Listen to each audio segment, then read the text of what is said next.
Please note that this content is for adults only. Viewer discretion advised. If you haven't yet, hit the subscribe, like, and share.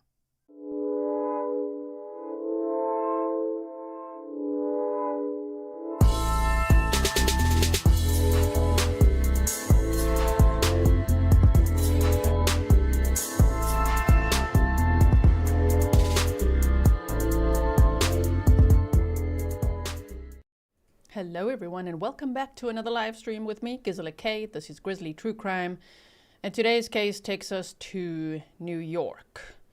And it is one that comes with a trigger warning.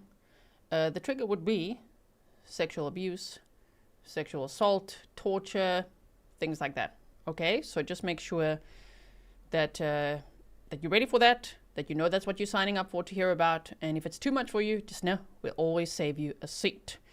Let's do a quick mic check. Can you guys hear me okay? Okay, please hit the thumbs up if you can. Like, share, and I look forward to reading your comments after this live stream as well.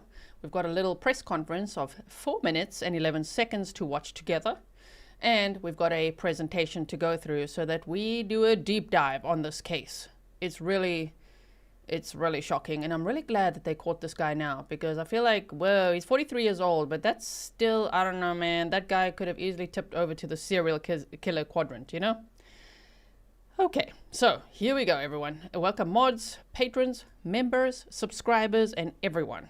Let's bring up first, I want to first show you this press conference, and let me put this text up for you. It's Manhattan District Attorney Alvin L. Bragg Jr. This press conference happened the day that this man was indicted. Baby boy, he's terrible. This man, okay, Ryan Hemphill, was indicted, and they're going to share a lot of details in this press conference, and then I'm going to tell you everything else we know so far right after this, okay? So are you ready? Here we go. Good afternoon. I'm joined today by our Special Victims Division Chief Justin McNabney, our Human Trafficking Deputy Chief Courtney Rasner, our Human Trafficking Chief John Junig, and our Clinical Director Melissa Martinez. I also want to acknowledge the case team, Assistant District Attorney Mira Kurzer, and investigators Sean Ryan and Ariella De Silva. Ryan Hemphill was arraigned earlier today and remanded on a 116-count indictment charging him with predatory sexual assault of 6 women over a 5-month period. The defendant... Just take note of that. 6 women over a 5-month period starting on October 3rd of 2024. But he's 43 years old. He must have done a lot in his life, and he was already on trial in 2015 for very similar charges, but just with one woman, and he was acquitted. I wonder how that jury feels now, just knowing about more information that they didn't get in that trial and following up on what he's just been charged with now. Yikes. And told these survivors that he was untouchable. The indictment makes clear that he was wrong. Each of these 6 women was subjected to hours of physical and sexual violence. The defendant, we allege, beat them, drugged them, and restrained them. He threatened them with firearms. He used a shock collar and a cattle prod intended for livestock.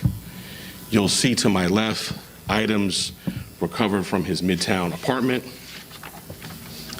In addition to numerous weapons that were recovered, investigators also found surveillance cameras and memory cards from which we extracted videos of dozens, if not hundreds, of different women. Take note, dozens, if not hundreds of women. They still have a lot to work through. Right now, the charges that he's facing, which we're going to go over, it's a 116-count indictment. And it involves allegations from 6 women. But the videos, they say, are dozens, if not hundreds, of victims on the videos they found at his home. Oh my goodness. Because of that and other elements of our ongoing investigation, we have reason to believe that there may be more survivors. The defendant is an attorney with a background in private equity and access to significant funds. The power imbalance in his predatory acts could not be more clear. He wielded his law degree and money as both sword and shield, coercing and silencing survivors. The defendant told them that because they had accepted offers of money in many cases for sexual acts, it was them who would be arrested if they came forward. He told them that he had resources that made him untouchable, including purported deep connections in law enforcement and in organized crime. He impressed upon them that going to the authorities would be futile and that he would never be held accountable. He told them that no one would ever believe them. Clearly, he was wrong. Yeah, clearly he was wrong. True Crime with a Sarge is here, Joe Jackalone. If you have not checked out his channel, please do. He's a friend of the channel, and he's got some really great quizzes. I have been acing them lately. So go and check out his quizzes, okay? It wasn't always like that. You said my favorite host channel and Grizzlies and my least favorite district attorney. Is that so? Joe Jackalone is a retired sergeant from the NYPD. Okay.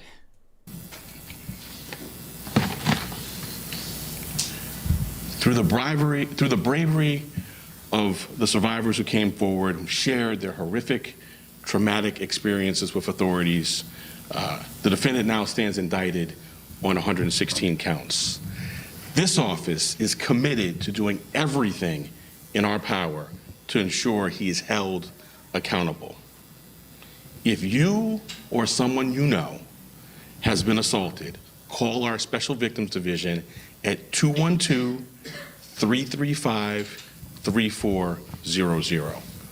We are here to support you, regardless of how you met the person who attacked you, regardless of whether money was promised or exchanged, regardless of how powerful or untouchable the person may seem. Our talented prosecutors, investigators, and specially trained counselors are standing by. The number, once again, is 212-335-3400. And that was it. They said thank you, and that was it. So a very short press conference there. I have also linked in the description box this entire press release, the news press release from DA Bragg announces a 116 count indictment. Oh, why can't I talk today? I think I'm shocked by the 116 counts. Can you imagine? Indictment of Ryan Hemphill, predatory SA of 6 women, and they say it's the tip of the iceberg, in a Midtown Manhattan apartment. Okay, so I've linked this for you if you want to read it, but what I'm going to do now for you is to bring up a whole presentation. And I'm probably going to get snarky about it because, oh my word, people like this just make me so incredibly angry. Oh man, okay, so this is Ryan Hemphill, who's innocent until proven guilty in a court of law. We're not in court right now, though, and we're not the jury or the judge. So here and there, I'll share an opinion or two. But yeah, okay, right now, innocent until proven guilty. So he's a 43-year-old licensed attorney, confirmed by the New York State Unified Court System. You'll see why later I put that in brackets that this was confirmed, because so much wasn't. So much of his facade was just really false. Okay, so that is confirmed. That is actually, well, I guess at this point he might still be, I don't know now if he's barred yet or not, but he's a licensed attorney in New York. He graduated from Hofstra University in 2003 with a Bachelor of Arts in Drama and Philosophy. He worked as an off-Broadway actor and director, co-founding allegedly Bat County Productions in 2005 and performing in shows like Tony and Tina's Wedding and Figaro Gets a Divorce. Did anyone see those shows? Does anyone know this guy? If you have any more information to share with me, if you knew him, I don't know, in your past, at school or whatever, please email me stuff like that. But obviously, if you've encountered this man, if you are a victim of his, please contact the numbers that they shared with us there in the press conference, which I'm also going to share during this presentation, and they are linked in the description box as well. He later pursued an MBA at Hofstra's Maurice A. Dean School of Law and Frank G. Zarb School of Business, graduating in 2013. During his studies, he was a finalist in a national transactional lawyering competition and served as vice president of the Public Justice Foundation. Online, he bragged about owning companies, having an MBA and a law degree. He was a philanthropist, and that he had a former role at the United Nations. He told people how well-connected, powerful, and successful he was, and allegedly intimidated people with his connections. Indeed, thank you so much. So I've just put there some of his little websites. I'm obviously not going to show that. I'm not trying to promote that. I'm just putting it out there. Why? Oh, because things are being deleted faster than we know. Earlier, I was like, ooh, there's a video section on his website. Gone. The videos are gone already. So anyway, if you want to go and look any of that up, you can probably just do a bit of a dig there. Uncle Google will show you, okay? So this is currently now what they say. Ryan Hemphill lived in an apartment near the Empire State Building, Midtown Manhattan. Okay. His apartment was searched by authorities on March 1st of 2025, where they found surveillance cameras, memory cards, storage devices with horrifying footage of abuse of dozens, if not hundreds, of women, weapons, ammunition, and torture or restraint devices. These included a cattle prod, a shock collar, handcuffs, and duct tape. Does he think he's like starring in the 50 Shades of Grey? Dude. No, this is horrific. This is, like, you'll hear more details. Remember, trigger warning, this case involves themes of sexual abuse. Okay, SA and torture and all of that. Thankfully, from what we know so far, no victims were killed, but they were horrifically abused, according to the allegations, all right? So they also found lots of counterfeit money. Now, we're not talking monopoly money, but he had fake dollars, fake money. What a douchebag. Oh, my word. Okay, so check out these accusations from 2015. Shame, this poor lady. Christina Leos, a former preschool teacher, met Ryan on a dating site. That's part of his MO, according to the new charges too, and that was called eHarmony. When she tried to break up with him in February of 2013, remember that's the year he graduated as a lawyer. Okay, she said that he strangled her and threatened to slit her throat, and that she was left with cuts on her mouth and bruises to her wrist and elbow. She decided to stay with him, clearly out of fear. We know how this goes, right? I've got the purple ribbon there for domestic violence awareness as well. So she decided to stay with him, but she wanted to leave him again the following month. And she said, he grabbed me and he started strangling me. He had one hand on my neck and one covering my mouth and pushing down on my nose. That's when I realized I can't breathe. When he finally released his grip, she managed to flee and call the police. She was very lucky that she survived that, because that sounds really, really sinister. So at that time, when police now went to the apartment to question this guy and arrest this guy for these allegations, they found over a dozen videos of him choking, waterboarding. Just look that up. Ask Uncle Google about waterboarding if you don't know what that is. And torturing sex workers. Is this like a wannabe Rex Heuermann, or what's going on here? Rex Heuermann's also innocent or proven guilty, but he's the suspected Long Island serial killer. Okay, so police said he's in multiple videos holding a sword to the neck of blindfolded women. Women he on some occasions urinates on. Well, I hope people urinate on him in jail. While he makes them recite prayers. This is some dark psychology. These videos were banned from the trial. That's why I said earlier, I wonder how the jurors feel now, even after this trial. Because he was acquitted. He was acquitted. The jurors didn't get to see any of that other evidence. They probably thought this was just like a BDSM, experience that the lady didn't like or something, and they acquitted him. But they didn't see all that other evidence because the trial was about this one alleged victim. Oh my goodness. I hope that she knows that we believe her. And I hope that now she feels like, yeah, see? Told you, right? Phoebe said this case is horrendous, just another sick individual, right? Thank you for being a member for 15 months.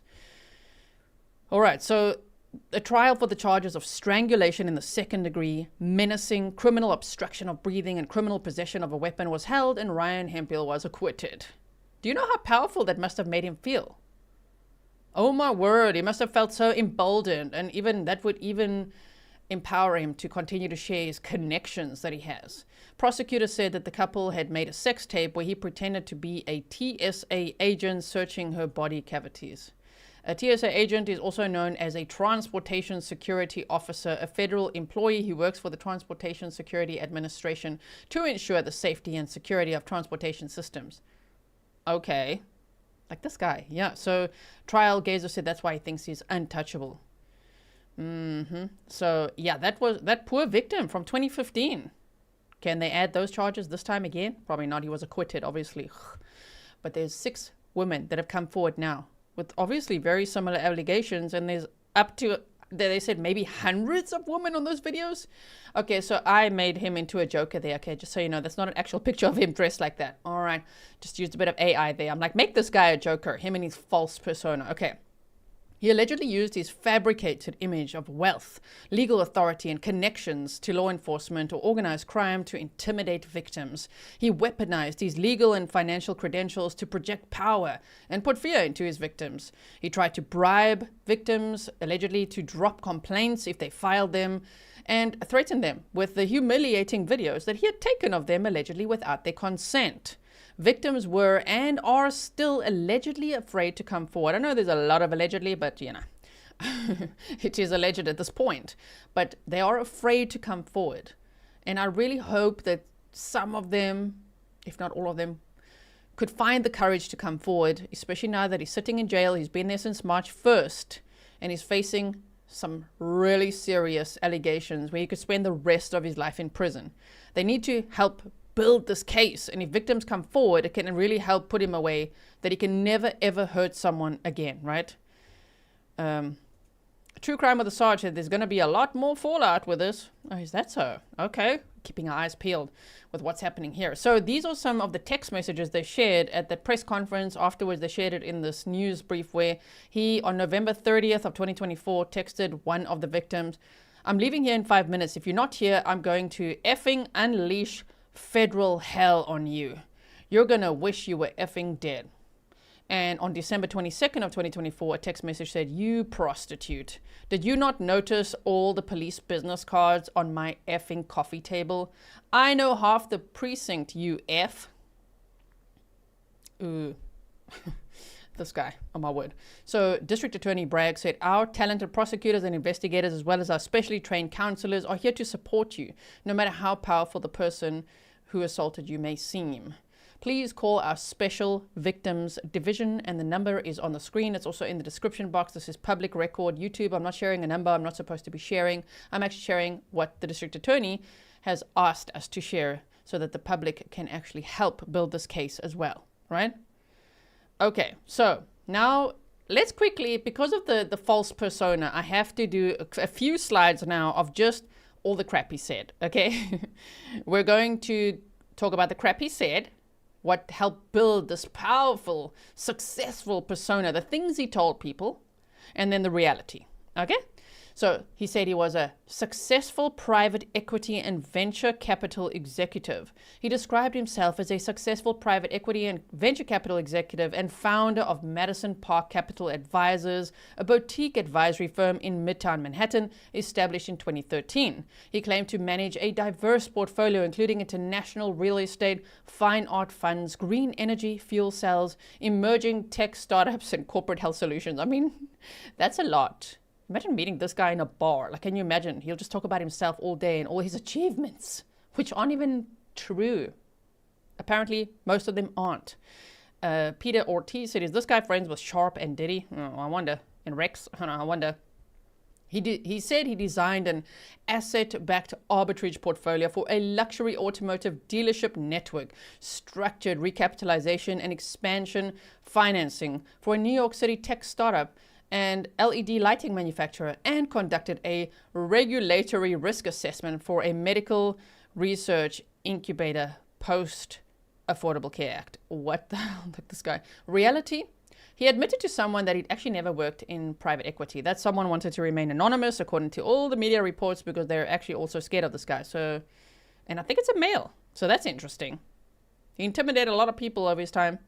Madison Park Capital Advisors' actual scope and success are unclear, and the firm's rapid trust building with various brands, as he said, lacks substantiation, and Hemphill's portfolio diversity seems overstated, given his limited, verifiable financial track record. Somebody who used to work with him laughed when they heard about all these, claims of him being so wealthy. They're like, what? No, this guy did not have a lot of money. 5 years as a real estate. This is one of the lies. He claimed that he spent 5 years as a real estate finance and development professional.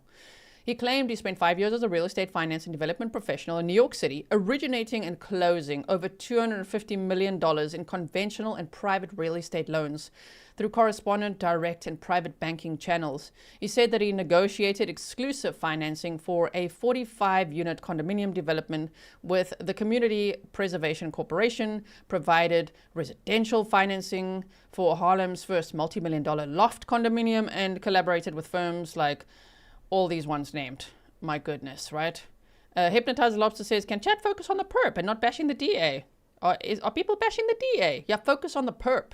Thank you so much. Hypnotizes Lobsters. It's nice to see you in chat. I saw Caroline is also here with us today. I see a lot of familiar faces, and it's always nice to see the Grizzly is in chat, even though if you are subscribed, you are a Grizzly. If you are new, welcome. All right, so reality check. There's no evidence of these claims. Yeah, there's no evidence of that. Like, oh my word, this guy and this ego. He founded 2 companies, he said. He said he owned and founded 2 companies, a New York City-based private equity firm, Madison Park Capital Advisors, and an online car auction site. One of the firm's principals, Chris Featherstone, said in an email he doesn't know who Hemphill is. He said he's not related to us whatsoever. And then after that, he didn't want to comment anymore.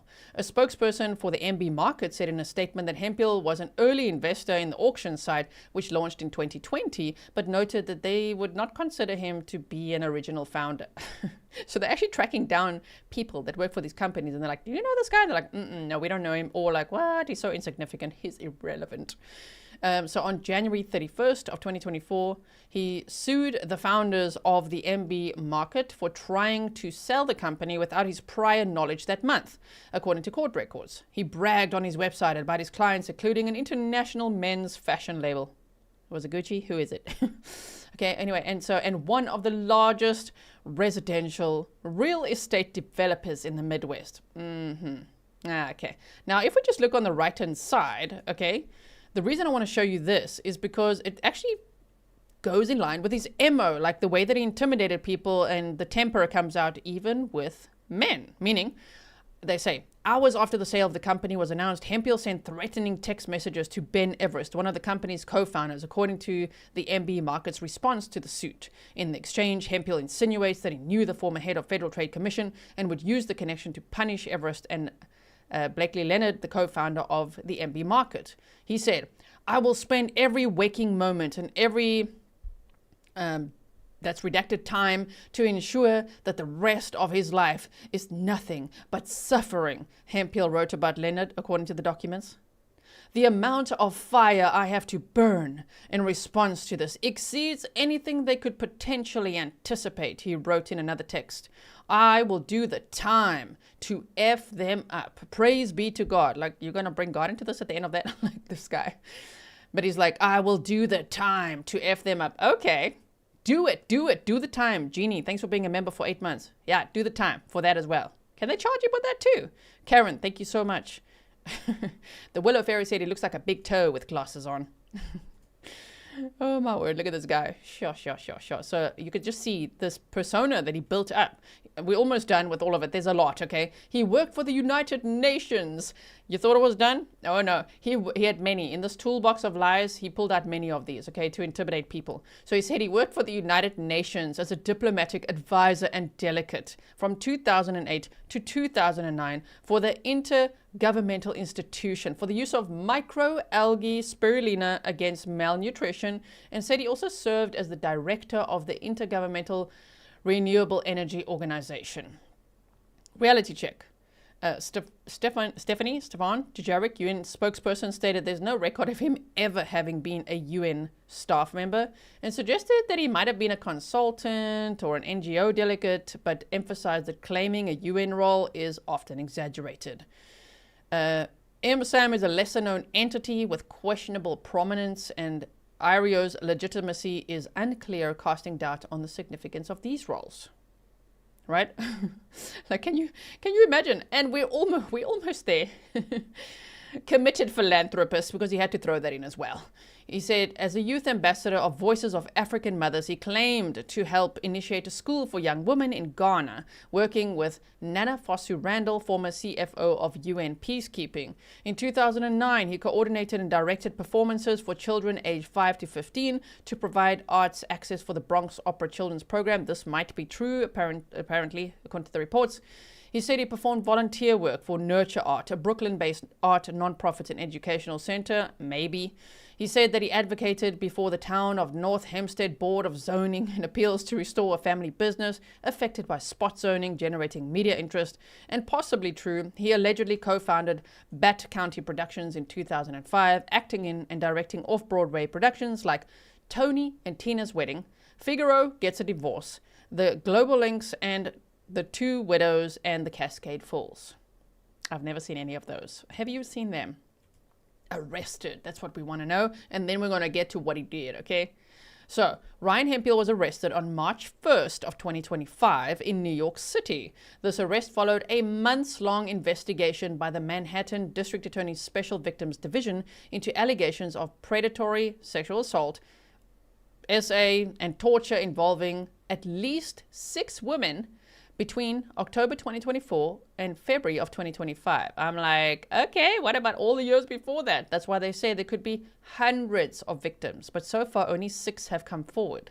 His apartment was searched on the same day, uncovering evidence like surveillance cameras, torture devices, substances, ammunition, which led to his 116-count indictment on April 24th of 2025, which was just a few days ago. Today is April 30th of 2025. If you're watching live with me, thank you for being here. Please like and share so others can also learn about this information. There's always lessons to learn in these cases, right? Now, what is he accused of now? So, on April 24th of 2025, Ryan Hemphill was arraigned on a 116-count indictment in Manhattan Supreme Court, down the hall, apparently, from Harvey Weinstein's retrial. Interesting. Okay. Just a random fact for you. He's accused of a range of serious crimes involving the targeting and abuse of at least 6 women between October 2024 and February of 2025 in his Midtown Manhattan apartment. Prosecutors describe his apartment as a torture chamber of grotesque sexual violence. So again, if you're only joining now, this content is for educational purposes only and for adults only, and there's a trigger warning because it contains themes of sexual abuse, torture, assault, all of that. Okay. Now, he allegedly used online platforms like Seeking.com, Sugar Daddy Meet, FetLife, FetLife and Craigslist. Yeah, that's why I say, is he Rex's friend? Rex Uriman. He didn't kill anyone from what we know so far. Craigslist to lure women posing as a wealthy sugar daddy, offering large sums, like thousands of dollars, for companionship or sex.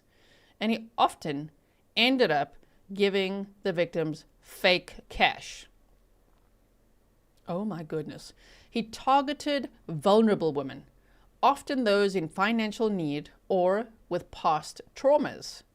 He boasted about connections to law enforcement and organized crime and claimed that because the women had accepted offers of money, it was them who would be arrested, which is what they said at the press conference there as well, right? Yeah, so does he think he's the mafia now?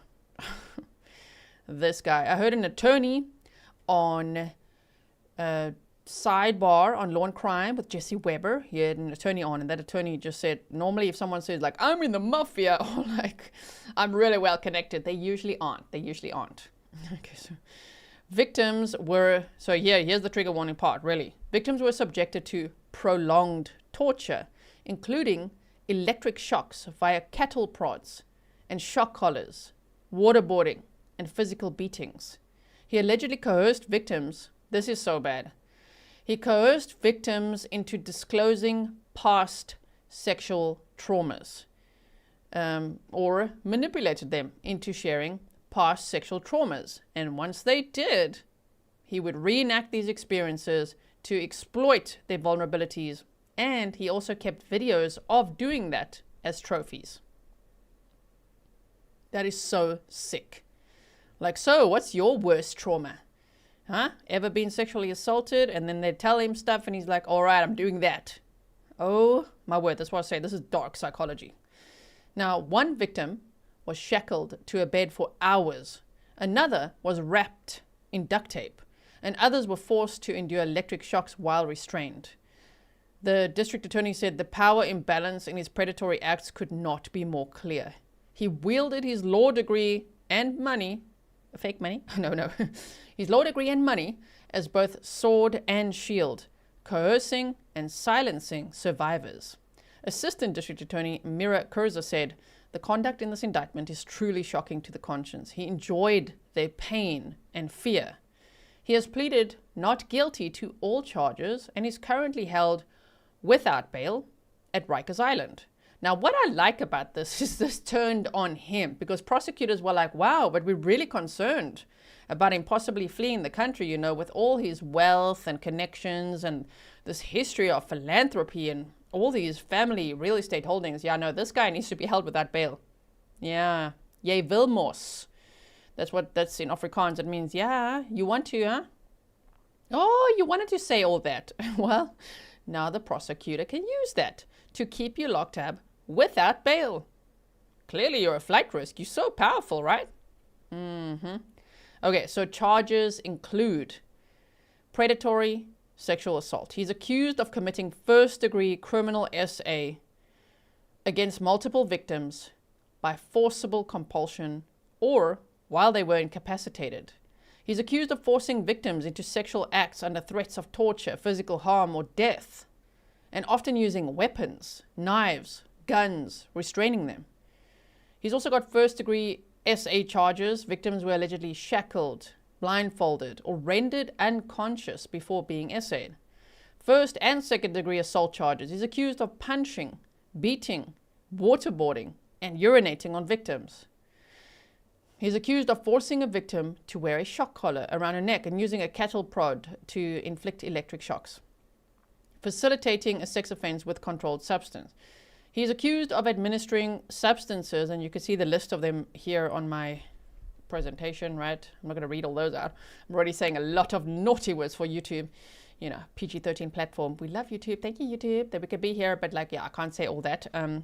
To victims without their consent or knowledge, often by deception, like spiking their drinks or lying about the substance. Like, holy crap, this guy did it all. Didi says, hugs to everyone because this is intense. Thank you so much. Yes, it really is. Third-degree bribery. He offered money or benefits to silence victims or deter them from reporting to the police. For example, they have text messages where he offered $2,000 to one victim to drop a police complaint, accompanied by threatening text claiming that he knows half the precinct and could retaliate. My goodness. Lisa, you said, what is waterboarding? Ask Uncle Google. Yeah, he'll show you. Additional charges, okay? Unlawful possession of ammunition. Hundreds of bullets and high-capacity magazines were found in his apartment, which are illegal under New York law without proper permits. Criminal possession of controlled substances. You saw the list of that before. Menacing for threatening victims with guns, knives, claims of law enforcement, organized crime connections to instill fear. Coercion for forcing victims to record videos claiming their encounters were consensual, used as a tool for deniability, and unlawful imprisonment for restraining victims like handcuffing, duct taping, or shackling them to a bed against their will, sometimes for hours. Thank you so much, Phantom. There's pictures of some of the handcuffs that they found and also the cattle prod. My goodness. Somebody says, does he have a book like Epstein? Wait. There, Peter said, does he have a book like Epstein? That's what someone's saying on social media. Like, is this guy know Epstein or what's going on here? Now, some of the evidence that they have would be surveillance footage. He allegedly filmed dozens if not hundreds, of assaults. The videos are reported to show women being shocked, handcuffed, duct taped, cattle prodded, waterboarded, drugged, and intimidated. Text messages proving bribery and coercion, and a draft contract allegedly outlining terms to prevent a victim from reporting him. You see, that reminds me of that 50 Shades of Grey. I watched that movie once upon a time. I don't know. Was it great? Was it not great? I don't think so. Anyway, moving on. The point is that there he's like, sign here. Dude, this guy, oh my word. I'm so glad he was caught. Sure. Okay, at least 6 victims have come forward so far. The district attorney has urged other potential victims to, contact the Special Victims Division. There's the number again. If convicted, he faces life in prison due to the severity and number of charges, particularly the predatory SA and first degree also SA. Okay, Southern Cali says, I just asked Uncle Google and now wish I didn't. Yeah, so waterboarding, it's when somebody, they used to use it in like interrogation tactics or things like that.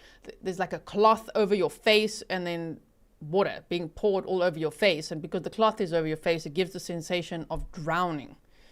And it's really, really scary, right? So doing that to these victims, allegedly urinating on them, shocking them, restraining them, drugging them. Can you imagine?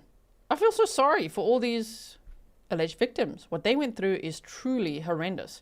Okay, so that is what we have. If you missed the beginning, we went over everything about this guy that we know so far. I tried to dig out as much as possible, and that's where we're at now. Of course, in New York, it's a little bit difficult here and there to get documents. Grizzly Cat and I are trying. Obviously, that'll be very long and probably too graphic to read. That's why I summarized what's out there publicly known already, and it's already bad, right? It's already really bad. So, I don't know, man. The lessons to learn is be very careful. Of course, I always say that on dating sites, be very careful because predators are fishing in the same pond, unfortunately.